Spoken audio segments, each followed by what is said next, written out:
Backdrop podcast powered by GPN Studios. My name is Khadija Balogo, and today's episode is going to be very interesting because I'm not just going to interview a CEO, I'm going to interview someone who balances being a designer, a freelancer, and also runs a tech school. Welcome to the show. Please kindly introduce yourself. Thank you very much for having me today. My name is Olashupo Sadiq. I'm a designer, a tech lead, and a team lead, and a chief technical officer. And I run APLHA Tech School and Hub here in Ilorin. So before we dive into our main question for today, I would like to ask you some three key questions. Okay. Are you ready? Yeah, I'm ready for you. Okay, the first question is, before you go into tech, how were you trying to survive? Thank you very much. That brings me back to memory lanes, and I want to let you know that while I was trying to survive in school and trying to survive as a person, I was privileged to have a father that was able to help me through giving me his goods, which is footwears, and then I was able to sell to students in the school, which is University of Ilorin, and then I get commissions from the sales I made from the footwears. The footwears. Yeah. That's really amazing. So the second question is, when did you first realize tech was your thing? I realized tech was my thing when I was in the university.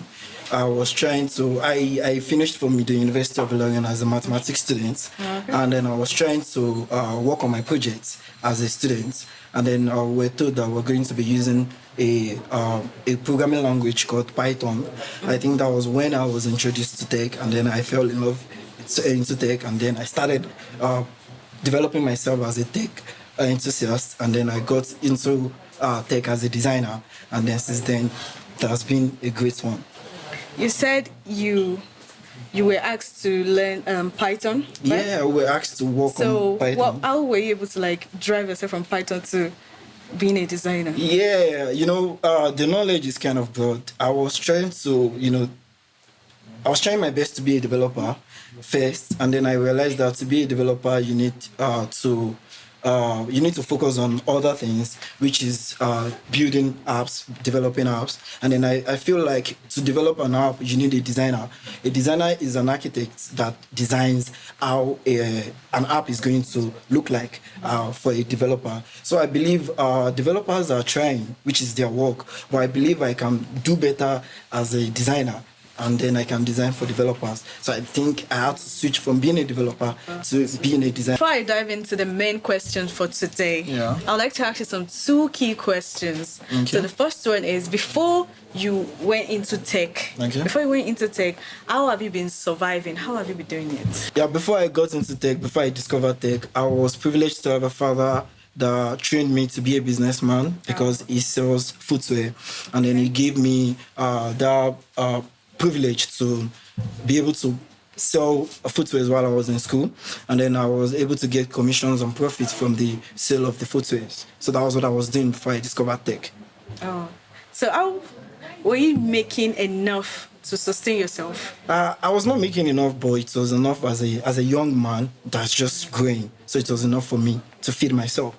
Oh, that's good. Yeah. So the second question is, when did you first realize tech was your thing? Thank you for that question. I discovered and I realized tech was my thing when I was in 300 level in the University of Ilorin as a mathematics student. We were told to work on our project, and then working on our project requires us to have a program to work on a programming language, which is Python. And then when I discovered Python, I was interested in coding and developing websites, and then I discovered this is a thing that I can do to earn a living for myself. So how were you able to discover that you want to focus on being a designer? That time, people were not into tech. People were not really, they don't know anything about tech. So I believed, okay, this thing is a new niche where I can go to, and then I can earn a living for me. And I discovered that doing it is not stressful, and then it takes a lot of logical reasoning, which I know how to do very well. So that was what made me fall in love into tech. Thank you very much. So now let's dive into the main question for today. Okay, Are you ready for the questions? Yeah, I'm always ready for you. Okay, perfect. So, as a CEO, Okay. what's something people misunderstand about being a CEO? People misunderstand being a CEO with the fact that they believe if you're a CEO, definitely you're going to have money. You're going to have enough money to enough money to share and enough money to give people. Urgent to care. Like give away, you understand? But it's not really like that. You understand? You just have to save up and then use it to run your own business, your personal business as a person, as a CEO. Yeah. Thank you. So, have you ever felt like you are not good enough despite like everything you're doing? I felt like I was not good enough when I got into tech, like 2 years after getting into tech. Because when I got into tech after 2 years, I was ridiculously priced in a way that I was offered a salary that was not enough for me to sustain me, and it's not enough for my kind of skill, the kind of skill that I have for myself. So I believe the salary was not enough for me. So I was not feeling it because I believed I was supposed to be earning more than that, what I was earning. Did you take the job? I took the job. It was stressful. 8,000 naira per month. It was a lot. It was in Lagos, but I had to just leave the job, and I spent 6 months working on the job. Yes, but that helped me to build my own business because I believed, okay, if you are good at what you're doing, definitely you can stand on your own and build your thing by yourself. Irrespective of the price. Price. Yeah. I was getting experience from me. Oh, that's very good. So, have you ever delivered a design when you were not proud of? I'm not sure I've ever done that. Maybe when I started, because I was not aware that, okay, this design needs to go this way, or it needs to be like this, or it needs to be... Oh, you're not just confident in... It's not even about being confident. I started late. I started tech late. So, but I knew... I was able to discover that, whenever you want to use an app, or whenever you see an app, there are some certain things that are very important for you to have on any app at all. So I think that was what shaped my idea in building and designing apps. What's your biggest pressure right now? My biggest pressure is not my job. My biggest pressure is where I found myself, which is Nigeria. It is very difficult and very hard for people to believe that what you're doing or what you're building as a designer or a developer is not a child's play. It is very tiring. It's frustrating sometimes, but you just have to deliver. You just have to do what you're supposed to do as a person. So the pressure comes from people trying to tell you to deliver on time instead of them waiting for you to give out your best for them. They always want you to give them the best in a short period of time, which is very hard for us.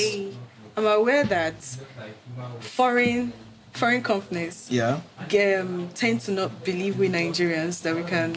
What's your intake on that? Yeah, the issue with foreign companies not believing in Nigerians is the fact that we have people, or we have some other set of people that are doing other set of things that we can't talk about. Like fraud. I can't talk about that. I don't know. I can't say. No. But I am telling you. Let's be honest. I'm telling you that stigma is is affecting our own job as a person, which is an honest job we're doing. It has affected me as well. Yeah. I must say. Affecting. Have you ever wanted to quit? Like, you're doing everything, it's too much, you're so tired of everything, nothing is working for you. Like, have you ever thought you want to quit? It's crossed my mind. Not like I wanted to quit. I just felt like maybe there was something else I could do better than what I was doing. So now the time I was thinking of quitting, that was when I got my first big role as a designer. And then when I got my first big role as a designer and I was earning enough to feed myself and to take care of myself, I believe, okay, this is the best thing I can do and I can earn a living for me. So I just, forgot about quitting, and then I just focused on, making myself better and then delivering the best for myself. Have you not gotten to where you want to be now? I'm not there yet. But I'm getting there. I believe I will get there. It's just a matter of time. What are the challenges you are facing But the challenges I'm facing is the fact that people don't understand what it takes to be in tech. And then there's this, saying that says, if you don't know, you don't know. You understand? Yeah. Because if you don't know what we are doing, you can never understand what we are doing. So that's why. That's the only reason. I see. So I'm going to ask you one personal question. Personal question? Oh, Yes. That's hot. Okay. So, does your work ever affect your personal life, irrespective of your relationship? Do you have a girlfriend, a wife? How are you able to balance that? Yeah. I can't say too much, but I will just say little. Okay. You get to my point because Okay. my work takes almost all my time. It takes everything. It takes my time, takes my mental health, takes my my personal space. You get to my point? Because sometimes I wouldn't even want to talk to anybody, and then I'll just feel like, okay, I'm supposed to deliver this thing. There's a deadline for me, and then I need to work towards And the they're deadline. not calling you from home that you should bring wife. Yeah, they're calling me. They're calling me. They're always calling me to be right. But I always tell them to just come for me and be patient. You understand? Because when the right person comes, I will get the right person. I don't need to rush it. You don't need to rush Yeah, it. yeah, I believe so. So do you intend to give some little time to work on that? Maybe when I get to where I want to be, yeah, I can give a chance for any girl. Yeah. And you can as well do it during the process. Maybe I will think of that's an advice for you.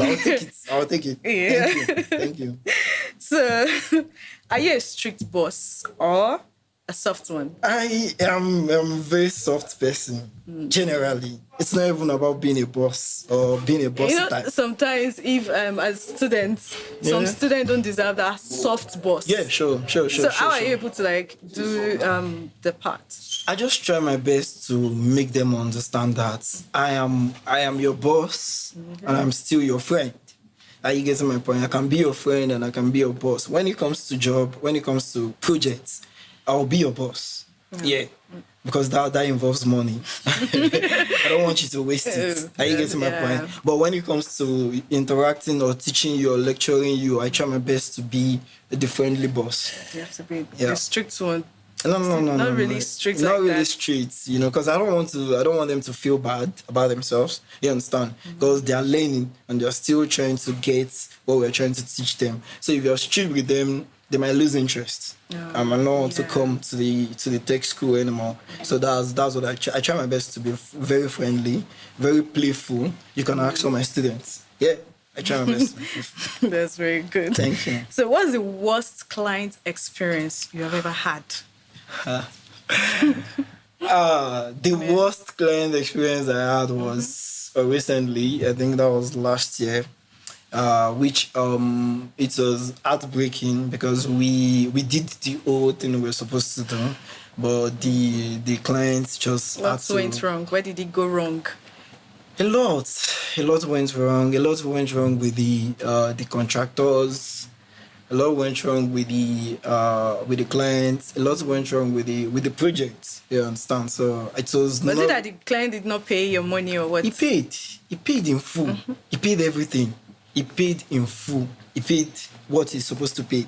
Well, you understand? Client is not interested anymore. Yeah, but he just felt like, okay, what he paid for, we should be able to do more than what he paid for, which is not how tech works. You understand? He's not into tech, and he cannot understand how tech works. You understand? So I was trying to explain things to him, but he was not getting it, and I don't like. His expectation was not met up.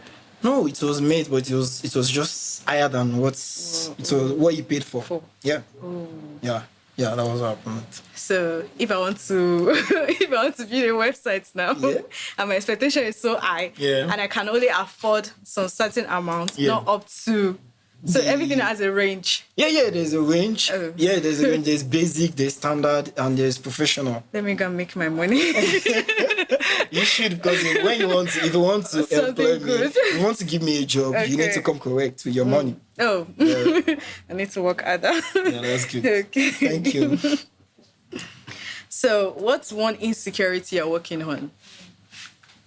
Insecurity I'm working on? Yeah. The insecurity I'm working on mostly is, communication. Oh. Yeah. I tend to focus on my job than other things. I thought this business, this line, career line, actually requires you to network. Yes, it requires me to network because that's definitely my business, that's my job. But all other things, extracurricular things, I am not interested in them. Oh. I'm only focused on my job. Strictly Yeah. your career. So if you want to communicate with me from my job, something else apart from my job, I might not even answer you. I might not even have the time to answer you because I'm always focused on my job. So Okay. money or passion? Passion. Freelancer or 9 to 5? Freelancer. Design at night or morning? Money. Teamwork or solo work? Teamwork. I love teamwork. You love a lot. teamwork. Yeah. I love having people around me, working with me. Why do you think it's best for you to work together as a team rather than, some people like working alone, like they like doing their stuff alone. So why do you like the teamwork? Because I believe my ideas might not be enough. You understand? I love to hear from people. I love to brainstorm. I love to hear people's ideas. I love to use people's ideas to, combine ideas. That's what I love most. That's my job. That's good. Yeah. Risk or stability? Risk. Risk. I've been risking things all my life. Everything about life is even a risk. So why not? Just risk Everything it. is challenging. Yeah. Stability. Yeah. Stability is when you retire. Trust me. Yeah. So, soft life or Ozu life? Soft life. Soft I life. just want to be taken care of. You want, as a man, Yeah. you want to be taken care I of. want to be taken care of But because I'm taking care that's of not myself how the already. society works. You know? Yeah, that's not how the society works. But you understand, I'm taking care of myself already. So why not someone else help me out and take care of me too? It doesn't work like that. That's how I want it to work. That's my life. Probably not on this earth. Maybe not on this All earth. right, no problem. So if someone wants to start tech today, Okay. but feels scared, what would you tell them to do? You don't really have to be scared. You don't really have to be scared. There's nothing to be scared about because tech is very simple. Tech is very simple. Tech is it's technical. Trust me. It's not something you can just start today and then get it today. But you just have to be consistent. You have to know what you're doing, and then you have to be very serious about it. And then you have to dedicate your time and be very sure that, this is what I want to do with my life. You have to commit. Yes, commitment. That's very important. Okay. Thank you very much. And that's all for today. Thank and it was really nice to have you here today. It's still your girl, Khadija Balogun. And that's all for today on Backdrop Podcast. See you in our next podcast. Bye.